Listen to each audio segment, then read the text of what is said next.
आलोक शर्मा जी, आपको शर्म आनी चाहिए। ऐसे प्रवक्ता को मैं कतई बर्दाश्त नहीं कर सकती जो दुनिया के सबसे बड़े लोकतांत्रिक देश के चुनावी प्रक्रिया में अपने ही प्रधानमंत्री को लेकर दूसरे देश का उदाहरण देते हुए इस तरह की बातें कहे। वो हमें आईना दिखा रहा है बांग्लादेश और श्रीलंका की। नहीं चाहिए मुझे ऐसा प्रवक्ता। आलोक शर्मा जी को हटाइए, कांग्रेस पार्टी ये तय करे। इस देश में आग लगाने की कोशिश अगर आप कर रहे हैं, मैं नहीं इजाजत दे सकती। आलोक शर्मा होंगे अपने कांग्रेस पार्टी के बड़े प्रवक्ता। अभी मैं पलट के कुछ कह दूंगी आलोक शर्मा जी, फिर आप रोना लेकर पहुंच जाएंगे अपने बड़े नेताओं के पास कि चित्रा त्रिपाठी ने मेरे साथ बदतमीजी की। तो सर आपसे हाथ जोड़कर गुजारिश आलोक शर्मा जी, आलोक जी, मैं आपकी शिकायत लेकर अपने बॉस तक नहीं जाती हूँ और ना आपकी शिकायत लेकर मैं उधर जाती हूँ आपके लोगों तक। अगर आपके अंदर लड़ने का मादा है तो बताइए, फिर मैं जवाब दूं, लेकिन चित्रा त्रिपाठी आलोक शर्मा महत्वपूर्ण नहीं है। दोस्तों, चमचों का रोना धोना आप देख रहे होंगे। हर एक इलेक्शन में इनका रोना धोना स्टार्ट हो जाता है। हर एक इलेक्शन में इनका मानना है कि ईवीएम हैक हो जाता है, इलेक्शन कमीशन वाइट नहीं है, इलेक्शन कमीशन बीजेपी के पीछे बीजेपी के साथ देता है। ये हर चमचों का यही कहना है, क्योंकि बिहार में अभी इलेक्शन आने वाला है 2025 के, यानी इसी साल के लास्ट में इलेक्शन है और बिहार में एसआईआर हो रहा है। एसआईआर इसीलिए हो रहा है कि जितने भी घुसपैठिए बांग्लादेशी और जो फर्जी वोटर्स है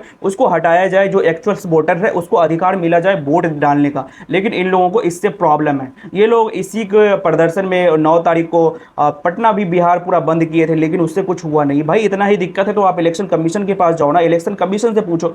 तो इन लोगों का रोना धोना हमेशा से स्टार्ट रहता है। कोई भी इलेक्शन हो, अभी दिल्ली में हारे हैं तो इनका रोना धोना स्टार्ट हो गया कि ईवीएम हैक हो गया, इलेक्शन कमीशन ने बीजेपी का साथ दिया है। इस तरह से मुंबई हार गए, हरियाणा हार गए, ये सब में इलेक्शन कमीशन का के ऊपर दोष डाल दो, ईवीएम पे दोष डाल दो। ईवीएम पे रोना धोना हमेशा से चलता आ रहा है। कहावत ये है ना, जब खुद का सिक्का खोटा हो तो दूसरों को क्या कहना। यानी इन लोगों का अपना लीडर खुद का तो दिख नहीं रहा कि किस काबिल के नेता हैं, कितनी काबिलियत है इनके नेता के पास, वो तो दिखता नहीं है। लेकिन ईवीएम पे, इलेक्शन कमीशन पे दोष डाल दो। जब ये वेस्ट बंगाल में, कर्नाटक में, हिमाचल प्रदेश में, तेलंगाना में जब इन लोगों की सरकार है तो वहाँ पे ईवीएम बिल्कुल ठीक है, वहाँ पे इलेक्शन कमीशन बिल्कुल ठीक है। लेकिन जहाँ जहाँ ये इलेक्शन हारते हैं वहाँ इलेक्शन कमीशन पे दोष, ईवीएम पे दोष। अभी बिहार में इलेक्शन है, इन लोगों का डर है कि इलेक्शन कमीशन फिर से बीजेपी का साथ दे देगा। इलेक्शन कमीशन और ईवीएम जो बीजेपी हैक कर सकता है, इन लोगों का कहना ये है। लेकिन दोस्तों अभी हम चल के देखते हैं चित्रा त्रिपाठी जो न्यूज़ एंकर एक डिबेट में जो उनसे पूछती है कि आप लोगों का रोना धोना हमेशा क्यों स्टार्ट हो जाता है। तो इन लोगों का कहना है कि बीजेपी का और इलेक्शन कमीशन का मानना है कि 1-2 राज्य कांग्रेस को जिता दो और बाकी सारा राज्य अपने कब्जे में कर लो। ये क्या कोई लॉजिक है दोस्तों? कोई लॉजिक है इसका? कोई लॉजिक है? भाई जब आप खुद का परफॉर्मेंस बेटर नहीं होगा तो क्या आप दूसरे पे थोड़ी दोष दोगे? आपका परफॉर्मेंस बेटर होनी चाहिए ना। आप कितने साल हो गए आपके बिहार में सरकार बनाए हुए, वेस्ट बंगाल में सरकार बनाए हुए कितने साल हो गए, यूपी में सरकार बनाए कितने साल हो गए, दिल्ली में सरकार बनाए कितने साल हो गए, लेकिन खुद के ऊपर कुछ नहीं लेना। सारा का सारा दोष पक्ष में डाल दो, यानी बीजेपी के ऊपर डाल दो, ईवीएम के ऊपर डाल दो, इलेक्शन कमीशन के ऊपर डाल दो कि इलेक्शन कमीशन की वजह से हम इलेक्शन हार रहे हैं। तो चल के अभी हम वो डिबेट देखते हैं कि किस तरह से रिलाई की जाती है ना चित्रा त्रिपाठी के द्वारा। इन चमचों को सही सबक सिखाया जाता है कि अपनी गलती मानना सीखिए। आप अपनी गलती से हारते हैं, कोई आपको नहीं हरा सकता। अगर आप अलग स्टेट में जीत सकते हैं तो और भी स्टेट में भी आप जीत सकते हैं। इलेक्शन कमीशन और ईवीएम पे कोई गलती नहीं है। तो चल के अभी हम वो डिबेट देखते हैं और जहां पे होते हैं सुधांशु त्रिवेदी और आलोक शर्मा और नवल किशोर जो आरजेडी के प्रवक्ता है, और किस तरह से इन चमचों की रिलाई होती है। So let's start the video. से पहले मैं आपके शब्दों का जवाब देना चाहूंगा। आपने कहा मैंने किसी महिला एंकर से बदतमीजी की। हमेशा से इनका रोना धोना ये। आपके साथ मैंने सर, क्या मैं नाम बदतमीजी की? बता दूंगी तो आप एम्बैरेस हो जाएंगे। अब मैं क्या बोलूं, वो तो पूरे सोशल मीडिया पर ट्रेंडिंग। आलोक शर्मा जी आप दोबारा आ गए हैं, कटुता खत्म करते हैं, मुद्दे पर रहते हैं, विवाद का विषय खत्म कर देते हैं। आपने ईपी उतार दिया था, विवाद खत्म, आप दोबारा वापस लौट आए हैं। चित्रा जी सुनिए बात, सुनिए जी, चित्रा जी सुनिए बात जरा। धमकी दे दीजिए, बताइए। मैंने उस एंकर के खिलाफ केस नहीं किया। अरे सुनिए ना भाई, मैंने उस एंकर के खिलाफ केस नहीं किया, ये मेरी भलमानसी थी जी। मुझे 10 वकीलों ने कहा कि केस कर दीजिए। अभी आप नाम पूछ रहे थे और अभी आप कह रहे हैं कि मैंने केस नहीं किया। मेरी भलमन साथ ही सब दोनों बातें आप बोल रहे हैं आलोक शर्मा। सुनिए ना भाई जरा, तो फिर मुझे बताने की जरूरत नहीं है ना। आलोक जी मुद्दे पर, आलोक जी मुद्दे पर सुनिए, आलोक जी मुद्दे पर प्लीज। अरे सुनिए भाई जरा, मैं मुद्दे पर हूँ। सुनिए ना, मुद्दे पर हूँ मैं। आज एंकर्स ने और एंकरनियों ने सारी हदें पार कर रखी हैं मोदीनामा पढ़ने में, तब हम गुस्सा होते हैं। आप कांग्रेस से पूछ रही हैं कि बिहार में कब आपकी सरकार आई थी।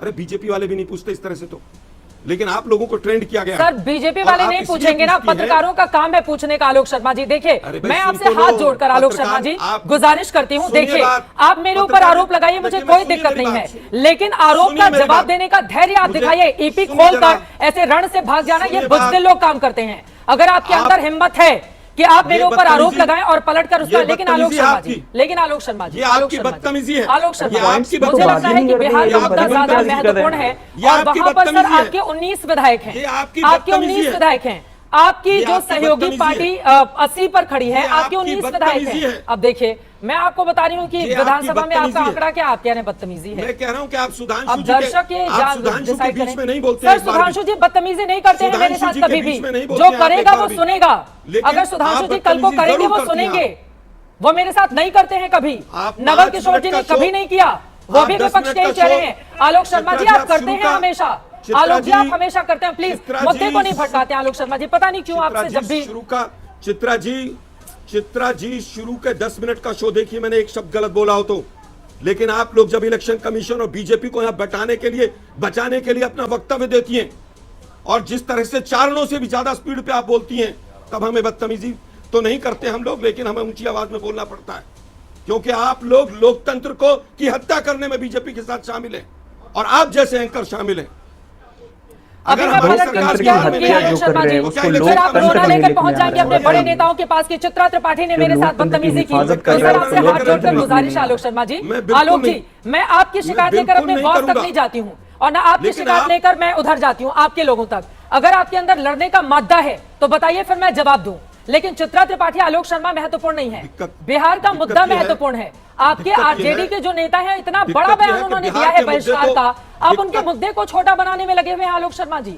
आप तेजस्वी यादव के मुद्दे पर बातचीत नहीं करना चाहते, मैं तो हैरान हो रही हूँ।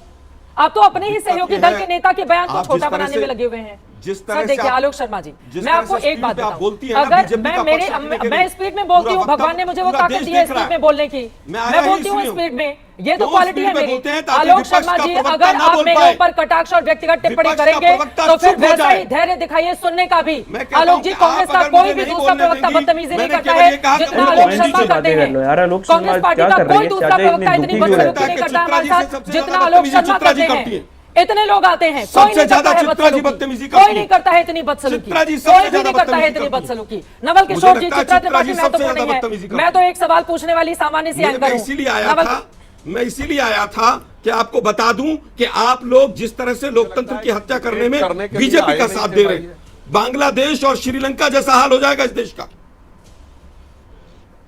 वहां पर भी विपक्ष को खत्म किया था मीडिया ने मिलकर, सर आपने और बोल पूरा दिया, देश देखता है। आप नवल किशोर जी का समय खराब कर रहे हैं बहिष्कार वाले मुद्दे पर। आप बोलेंगे आलोक जी? ये अब आता हूं मुद्दे पर। मैं जिस तरह से श्रीलंका में हुआ कि श्रीलंका की हालत जो हुई डिबेट के लिए और आए वहां थे। पर राष्ट्राध्यक्ष के लोग घर में और स्विमिंग पूल में घुस गए, और जिस तरह से बांग्लादेश में पूरे विपक्ष को मीडिया ने मिलकर समाप्त किया, आज हालत यह हुई कि उसी शेख हसीना को देश छोड़कर यहां दिल्ली के अंदर शरण लेनी पड़ी। आलोक शर्मा जी आज आपको शर्म इलेक्शन आनी चाहिए। कमीशन की जो ऐसे हालत है- प्रवक्ता को मैं कतई बर्दाश्त नहीं कर सकती जो दुनिया के सबसे बड़े लोकतांत्रिक देश के चुनावी प्रक्रिया में अपने ही प्रधानमंत्री को लेकर दूसरे देश का उदाहरण देते हुए इस तरह की बातें कहे। वो हमें आईना दिखा रहा है बांग्लादेश और एग्जाम्पल श्रीलंका नहीं की। दिया। नहीं चाहिए मुझे ऐसा मैंने प्रवक्ता। एग्जाम्पल दी। आलोक शर्मा जी को हटाइए। कांग्रेस गजब पार्टी ये बात है तय भाई। करे इस देश में आग लगाने की कोशिश अरे अगर आप कर रहे हैं, खुद मैं ही नहीं चला इजाजत दे गया था। आपकी सकती, तरफ से मैं नहीं फोन आया इजाजत था। दे सकती। आलोक शर्मा होंगे अपने कांग्रेस पार्टी के बड़े प्रवक्ता, मैं नहीं इजाजत दे सकती। और आलोक शर्मा को यह समझाए कांग्रेस पार्टी, वो मुद्दे पर बात करने के लिए आए हैं। नेता प्रतिपक्ष तेजस्वी यादव का बहुत बड़ा बयान है चुनाव के बहिष्कार का, और उन्हीं के सहयोगी दल यहां पर आकर एंकर पर हमला करेंगे तो अपने ही सहयोगी नेताओं के बयान को वो छोटा करके जाते हैं। आलोक शर्मा जी, आपको कतई इजाजत नहीं दी जा सकती कि आप बांग्लादेश और श्रीलंका का उदाहरण दे। हमारा दुनिया का सबसे बड़ा लोकतंत्र है, 97 करोड़ लोग वोटर हैं 2024 में, जिन लोगों ने वोटिंग प्रक्रिया में उनमें से ज्यादातर लोगों ने हिस्सा लिया, और बैठकर यहां पर बांग्लादेश और श्रीलंका का उदाहरण देंगे।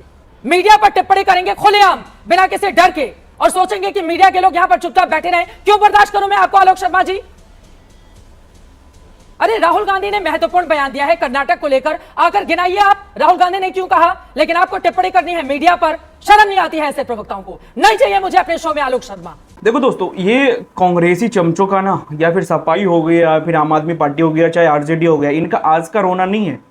इनका हमेशा से ये चीज़ों के लिए रोना है, हमेशा के लिए। ये खुद के अंदर नहीं झांकेंगे, खुद के अंदर नहीं देखेंगे कि हमारी क्या कमी है, हमारे अंदर क्या कमी है जिसकी वजह से हम इलेक्शन नहीं जीत पा रहे। सुप्रिया श्रीनेट जो एक इलेक्शन यानी छोटा सा इलेक्शन जीतती है तो तालियां बजाती है और हंसते हुए जाती है, लेकिन इन लोगों को अपने अंदर नहीं झांकना है, इन लोगों को दूसरे के ऊपर दोष डालना है। अब बताइए, मतलब बांग्लादेश और श्रीलंका का एग्जाम्पल हमारे देश के प्रधानमंत्री को दिया जा रहा है कि हमारे देश के प्रधानमंत्री को हाल भी वही बांग्लादेश के शेख हसीना जैसा होगा। सही की ये इस एंकर ने इसको ऐसी तरह से जवाब देना चाहिए था, सही जवाब दे और सही तरह से लताड़ा और सही तरह से भगाया। बहुत ही अच्छा लगा ये चीजें देख के कि किस तरह से भगाया। इनका रोना जो है ना ये खत्म नहीं होगा और हमेशा से बांग्लादेश, पाकिस्तान, मतलब अलग अलग देशों का एग्जाम्पल, अलग अलग देशों के लिए बातें करना, अलग अलग देशों का चर्चा हमारे देश में करना, यानी जो चीज हमारे देश में मुद्दा है उस चीजों के ऊपर बातें नहीं करना, जो प्रश्न पूछा जा रहा है उसके ऊपर जवाब नहीं देना, यानी अजब ही रोना धोना, अजब ही बातें, अजब ही टोन रहता है इन लोगों का हमेशा से। तो दोस्तों आप क्या सोचते हो? बाकी इस डिबेट को देख के तो मजा ही आ गया कि किस तरह से रिलाई हुई है इनकी। बाकी आप क्या सोचते हो कमेंट्स में जरूर बताइएगा और मिलते हैं किसी नेक्स्ट वीडियो में, तब तक के लिए बाय बाय।